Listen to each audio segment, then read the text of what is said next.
नमस्कार दोस्तों, स्वागत है आपका इस स्टोरी 2.0 पर। और मैं हूं शिवम और आपके लिए मैं रोज़ लेकर आता हूं एक नई कहानी वो जो आपको कुछ सुनने के साथ साथ सीखने को भी मिले। तो चलिए, आज की कहानी हमारी कुछ ऐसी ही है। तो चलिए आज की कहानी को शुरू करते हैं।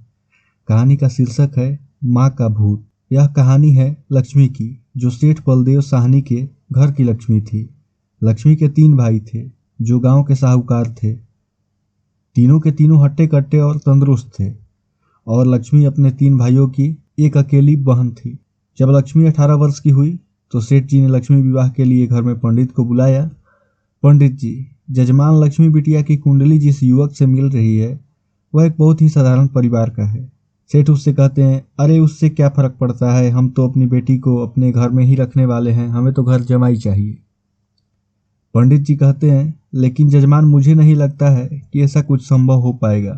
वह युवक घर जमाई बनने के लिए तैयार नहीं होने वाला है, क्योंकि मैं उसको अच्छी तरह से जानता हूँ। तभी सेठ जी की बेटी सेठ जी के पास आई और उनके कानों में कुछ फुसफुसाई। उसकी बातें सुनकर सेठ जी के चेहरे पर मुस्कान आ गई और सेठ जी मान गए और बोले, ठीक है पंडित जी, आप शादी की बात आगे बढ़ाइए। कुछ महीनों में लक्ष्मी की शादी एक बहुत ही साधारण युवक से हो गई। शुरू शुरू में दोनों की अच्छी नहीं बन रही थी, और उस लड़के का नाम था विमल। विमल की माँ सरिता भी बहुत खुश थी। एक दिन सोते वक्त लक्ष्मी ने विमल से बात की।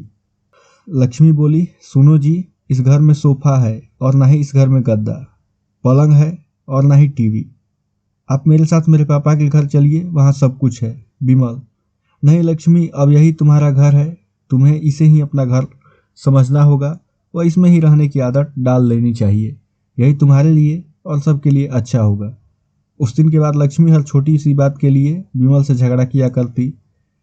उनके बीच बात इतनी बनने बिगड़ने लगी कि अब लक्ष्मी कभी बेलन तो कभी बर्तन फेंक के विमल को मारने तक दौड़ती।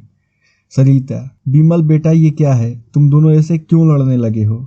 विमल, माँ ये रट लगाए बैठी है कि मैं भी इसके साथ इसके बापू के घर में जाकर रहूं, घर जमाई बनकर। भला मैं ये कैसे कर सकता हूँ? इसलिए यह रोज हमारी और इससे अनबन होती रहती है।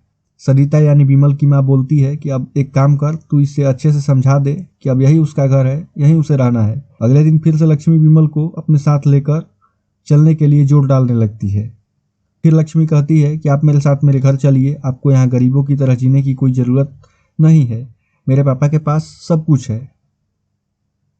फिर विमल बोलता है, मैंने तुम्हें कितनी बार बोला है, मैं घर जमाई नहीं बनना चाहता हूँ।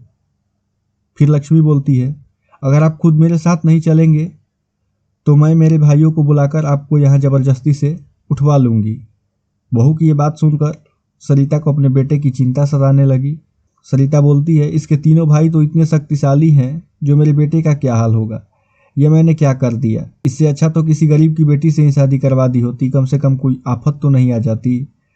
अब सिर्फ बाबा जी ही मेरी मदद कर सकते हैं। सरिता बहुत दूर दूर से एक बाबा जी के पास गई और उन्हें अपनी पूरी दुख भरी कहानी बताई।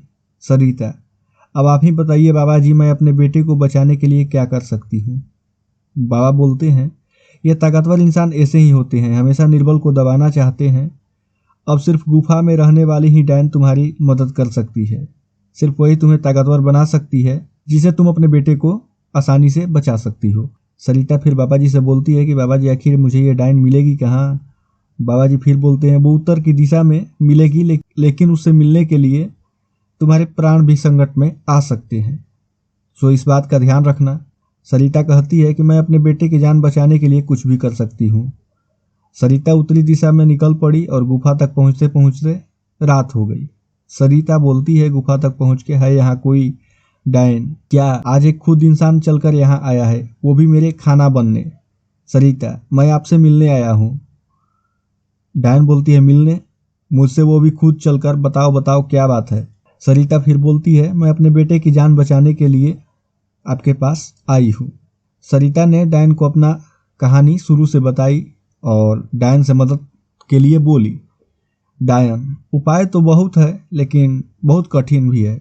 सरिता, मैं अपने बेटे की जान बचाने के लिए कुछ भी कर लूँगी, आप बस बताइए, इसकी चिंता ना करें। डायन बोलती है, तुम्हें मेरा श्राप अपने ऊपर लेना होगा, जिससे मेरी सारी शक्तियाँ तुम में आ जाएंगी। तब मैं आज़ाद हो जाऊंगी और फिर तुम डायन बनकर यही गुफा में रहोगी और ना ही सूरज की रोशनी में बाहर निकल सकोगी, क्योंकि डायन की शक्तियाँ सिर्फ रात में ही काम करती है। क्या तुम्हें यह प्रस्ताव मंजूर है तो बताओ, आगे की बात हम बढ़ाएंगे। सरिता बोलती है, विमल की जान बचाने के लिए अगर मुझे डायन भी बनना पड़े तो भी मंजूर है। डायन ने कुछ जादू किया और डायन की सारी शक्तियाँ सरिता में चली गई। अब डायन आज़ाद होकर एक औरत बन गई और सरिता डायन बन चुकी थी। यहाँ पूरा दिन हो गया था। विमल गांव में जाकर अपनी माँ को ढूंढा, लेकिन माँ कहीं नहीं मिली। रात को वह घर पहुंचा तो फिर लक्ष्मी उस पर भड़क गई। ये सब सरिता अपनी शक्तियों से देख रही थी और फिर सरिता डायन के रूप में वहां पहुंची। सरिता को डायन के रूप में उसे देखकर उसके पैरों से जमीन खिसक गई। सरिता जोर जोर से हंसने लगी। अब जैसे तैसे रात को लक्ष्मी सो गई और सुबह होते ही लक्ष्मी बोलती है, अभी मैं अपने भाइयों को बताती हूँ कि आपने मुझे बेलन से मारा। लक्ष्मी अपने पाँव दरवाजे से बाहर निकाल ही रही थी कि सरिता ने अपने हाथ में लंबे करके लक्ष्मी के पाँव पकड़ लिए। सरिता बोलती है, अब तुम इस घर से बाहर बिल्कुल भी नहीं जाओगी। एक बार फिर लक्ष्मी बेहोश हो गई। अब जब भी कुछ लक्ष्मी को बेतुका करने जाती थी तो सरिता बीच में आकर अपने बेटे को जान बचा लेती थी और लक्ष्मी घर से दुबक कर घर के कोने में बैठी रहती। विमल दिन रात अपनी माँ को याद करके रोता रहता। विमल, तू कहाँ है माँ, तू कहाँ चली गई मुझे छोड़कर। सरिता, बेटा विमल, मैं यही हूँ तेरे पास, लेकिन इस डायन के रूप में। ये सब उसकी बातें सुनकर विमल बहुत डर जाता और उसका जी और भी घबराने लगता। सरिता उसे बोलती है कि डर मत बेटा, मुझे तेरा दुख देखा नहीं जा रहा था, इसलिए मुझे ये सब करना पड़ा। ये सब पीछे खड़ी लक्ष्मी सुन रही थी। तभी सरिता ने उसे देख लिया और अपनी शक्तियों से दीवार पर लटका दिया और लक्ष्मी से बोली, सरिता जा रही हूँ, लेकिन एक बात समझ ले, मेरे बेटे को परेशान करने के लिए तूने या तेरे घर वालों ने सोचा भी तो मैं वह फिर आ जाऊंगी और तेरा यही हाल करूंगी। लक्ष्मी बोलती है, जी जी जी माँ जी, अब मैं इन्हें कभी परेशान नहीं करूंगी। आप जैसा बोलेंगी वैसा ही मैं करूंगी। तभी तो कहते हैं कि माँ से बढ़कर इस दुनिया में कुछ भी नहीं है। माँ एक वरदान है जो अपने बच्चों के लिए कुछ भी कर सकती है। दोस्तों, हमें उम्मीद है कि ये कहानी आपको पसंद आई होगी। ऐसी ही कहानियाँ और सुनने के लिए आप हमारे चैनल को सब्सक्राइब करना ना भूलें और कमेंट बॉक्स में ज़रूर बताएं कि आपको यह कहानी कैसी लगी। और आपके पास भी कोई अगर ऐसी कहानी हो जिसे आप हमारे साथ साझा करना चाहते हो तो आप डिस्क्रिप्शन में मेल दिया गया है, आप उस पर मेल भेज सकते हो। अगर हमको कहानी वह पसंद आती है, रुचिकर लगती है, जिसे हमें प्रस्तुत करना चाहिए, तो आपकी कहानी को भी हम अपना आवाज़ ज़रूर देंगे। तो चलिए, वीडियो देखने के लिए आपका बहुत बहुत धन्यवाद।